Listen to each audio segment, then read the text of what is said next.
Mesdames, Messieurs, bonjour, bienvenue dans ce journal. Tout de suite, le sommaire. Le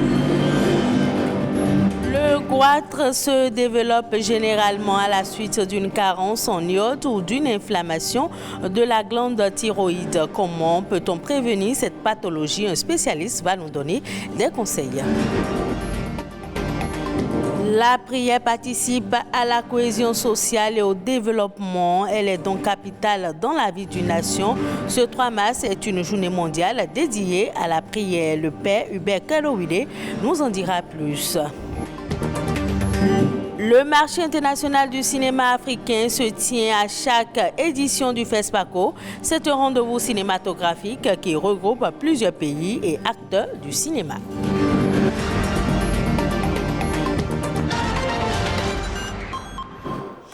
Bienvenue dans cette édition. Le réchauffement climatique va dépasser à terme les 3 degrés Celsius si nous continuons à ne rien faire. Ces conséquences en termes de multiplication d'épisodes de sécheresse, de cyclones, d'incendies, d'inondations ont des impacts sur la population. Ce 3 mars est une journée dédiée à la grève mondiale pour le climat. Une journée d'action voulue par les jeunes de plus de 40 pays. Les jeunes ont donc décidé de prendre en main leur propre destin en posant comme un principe de base que si les adultes ne sont pas suffisamment matures pour décrire la réalité telle qu'elle est, il faut que les enfants s'en chargent. D'une journée à une autre, des milliards de personnes dans le monde dépendent de la faune et de la flore sauvage pour leur subsistance. Ce 3 mars est une journée dédiée à la vie sauvage. C'est l'occasion pour célébrer les nombreuses formes aussi belles que variées de la faune et de la flore sauvage et susciter une prise de conscience de conservation au niveau des populations. Cette journée nous rappelle également le besoin urgent d'intensifier la lutte contre la criminalité liée aux espèces sauvages qui ont un impact important en termes économiques, environnementaux et sociaux. Au chapitre santé, nous parlons d'une maladie qui impose un poids psychologique lourd à ceux qui en souffrent. Il s'agit du goitre qui n'épargne personne. Dans l'extrait que nous propose Jean-Claude James, un expert en endocrinologie revient sur les causes, la cible et les mesures de prévention. Le goitre, c'est l'augmentation du volume de la thyroïde. La thyroïde, c'est une glande qui est située à la base du cou, en antérieur, et puis qui permet également dans son fonctionnement la production de ce qu'on appelle des hormones. Les hormones sont des substances particulières. Dans le cas de la thyroïde, ça produit des hormones qu'on appelle la T3 ou la T4, qui sont indispensables pour le fonctionnement du cœur, la peau, la plupart des organes. D'après l'OMS, c'est plus de 2 milliards de personnes qui sont touchées par le goitre. Et puis au Bénin, dans les études hospitalières, on retrouve entre 15 et 40%. Mais de façon prédominante, ce sont les femmes. Sur 8 personnes touchées, 7 sont des femmes. Sur le plan scientifique, c'est à cause de l'environnement, le climat hormonal de la femme. Au-delà de l'hérédité, il y a d'autres facteurs qui sont des facteurs les plus importants qui favorisent le goitre. Le premier facteur qui contribue à la formation du goitre, c'est la carence iodée, le manque d'iode. Ensuite, il y a d'autres facteurs tels que le tabagisme. Un autre facteur aussi important, c'est les inflammations. Les inflammations, c'est des situations, ça peut être une agression par soit un virus ou bien une bactérie, ou bien par les systèmes de défense de l'organisme du sujet. Il y a l'alimentation. Il y a certains facteurs dans l'alimentation, mais ça a été évoqué, mais ce n'est pas des trucs qui sont établis. Il y a la consommation de certains aliments tels que les choux. Il y a certaines variétés de choux, lorsqu'on les consomme excessivement. Il y a certaines variétés de manioc, ou bien plutôt la façon dont le manioc est consommé peut être à l'origine de goitre. Ça a été remarqué dans certaines régions, les gens consomment excessivement du manioc dans leur alimentation, ou ces choux-là, ça peut donner de goitre. Mais ce n'est pas des choses qui sont au premier plan, qui sont établies, sur lesquelles il faut vraiment agir. Donc pour avoir de l'iode, il y a des aliments, hein, les poissons, les produits qui viennent de la mer, oui, il y a ces aliments-là. Mais en particulier, ce qui est fait au niveau mondial aujourd'hui et que le gouvernement fait nos États font depuis des années, c'est l'iodation du sel. On met de l'iode dans le sel de cuisine que nous utilisons. Depuis que cette politique au niveau mondial et national, ça a été implémenté, les goitres endémiques, au moins, là, on voit tout un village, beaucoup de personnes de goitres, tout ça, ça devient moins fréquent. On s'intéresse maintenant au foie à travers la journée jaune célébrée ce 3 mars. Elle est encore appelée Big Yellow Friday et est consacrée aux maladies du foie des enfants. Objectif, sensibiliser le grand public aux enjeux de toutes les maladies hépatiques. Le choix du jaune est fait à dessein. Quand le foie va, tout va. Et les affections du foie se traduisent souvent par une coloration jaune de l'épidème. La maladie du foie la plus courante chez les enfants est l'atrésie des voies biliaires. Cette maladie grave est toujours d'origine inconnue.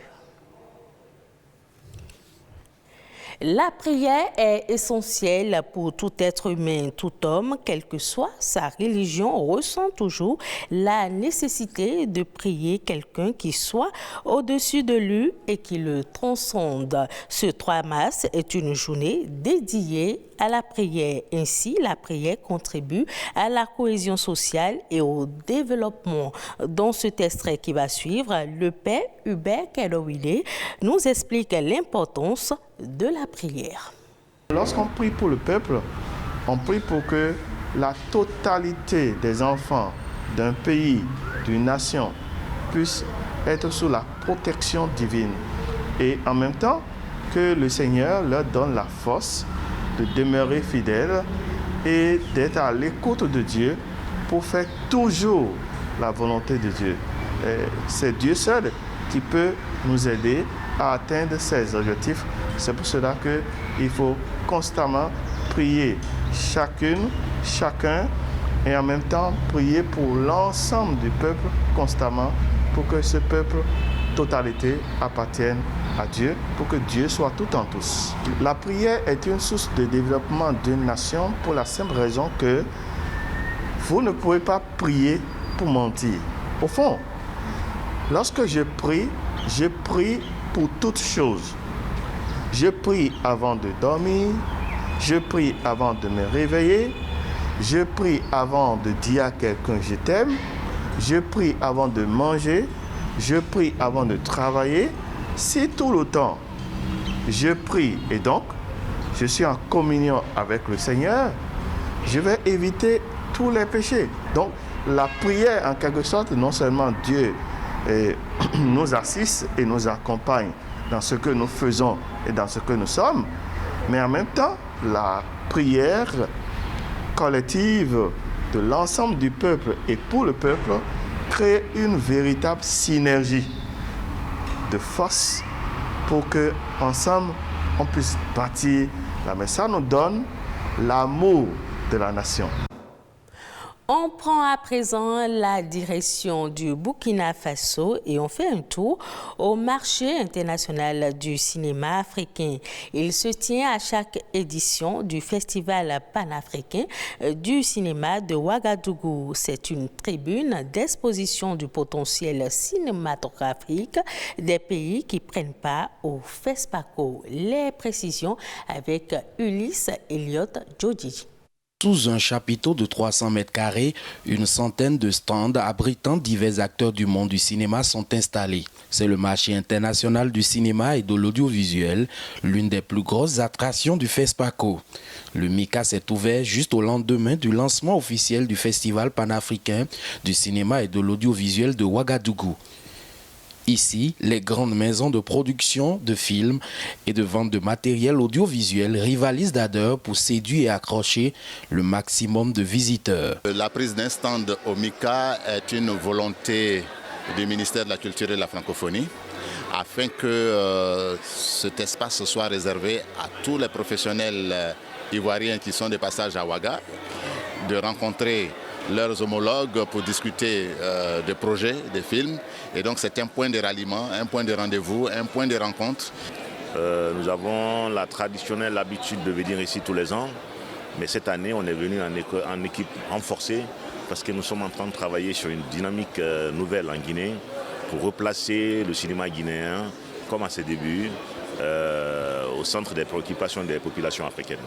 Et on a choisi de prendre ce stand pour vraiment montrer aux yeux du monde, montrer à l'Afrique ce qu'on est en train de faire. Parce que le projet Afrique c'est nous, c'est un projet qui regroupe pour la première édition 6 pays. Le Burkina Faso, le Bénin, le Togo, le Tchad, la Côte d'Ivoire et le Niger.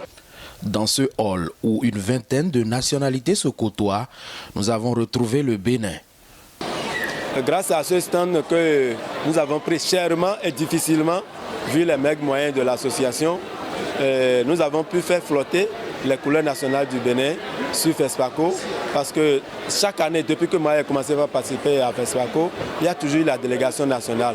Nous sommes là, aujourd'hui nous sommes environ une quinzaine de participants et le stand de MZA Sekawo est devenu la base de la délégation béninoise. Et nos compatriotes dont les films sont nominés, ils viennent, nous se retrouvent ici pour discuter et nous se partageons les badges. Le MICA, tribune d'exhibition du potentiel cinématographique des pays présents, se referme ce 4 mars. La suite de l'actualité au plan international, c'est dans Eco Inter qui porte la signature de Héloïse Winato.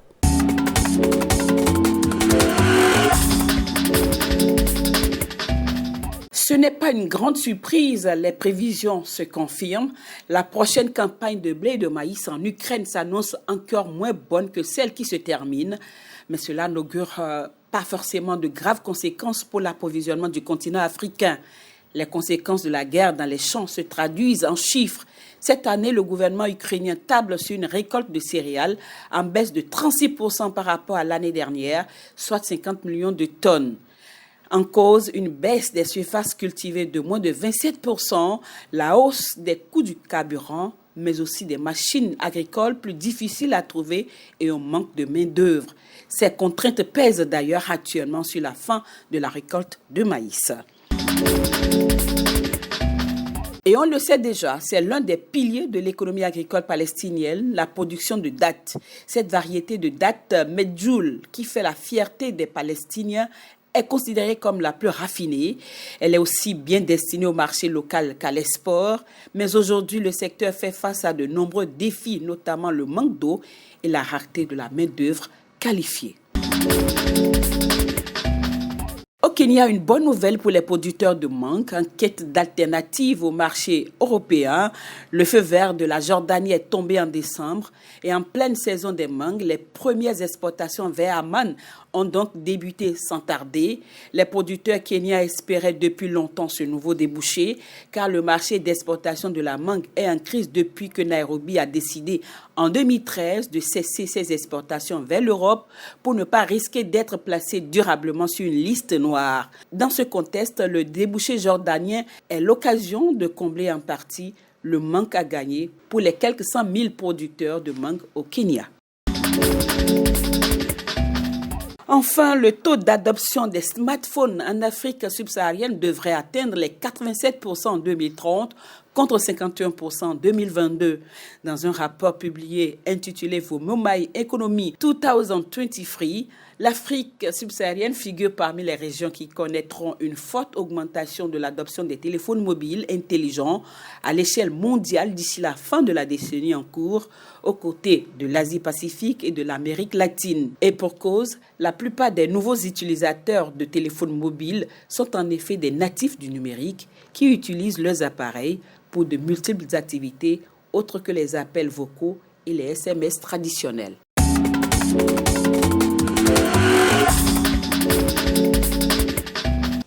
Ce sera tout pour cette édition. Merci de l'avoir suivi. Retrouvez ce journal sur le site de l'ORTB, www.ortb.pj.